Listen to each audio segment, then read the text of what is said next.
శ్రీధరాన్ని మీరు నడి రోడ్లో వదిలేశారు కష్టకాలంలో. ఇప్పుడు మళ్ళీ వస్తున్నాం మేము, అధికారం వచ్చింది కాబట్టి అన్నారు. దీనికి మీరు ఇచ్చే సమాధానం?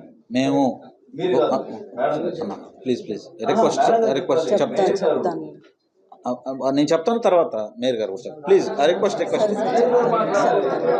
మేము ఒకటే చెప్తున్నాం, అధికారం కోసం ఆ రోజు మేము పాకులాడలేదు.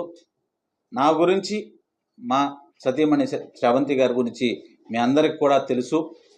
అధికారం కోసం, డబ్బు కోసం పాకులాడేటువంటి మనస్తత్వం నాకు లేదు. నేను ఇందువరకే చెప్పా, శ్రీధరన్న దగ్గరే రాజకీయ పాఠాలు నేర్చుకున్నా. నేను కాదు, శ్రీధరన్న దగ్గర ఉండే ఎవ్వరూ కూడా డబ్బు కోసం, అధికారం కోసం వెంపర్లాడేటువంటి పరిస్థితి లేదు.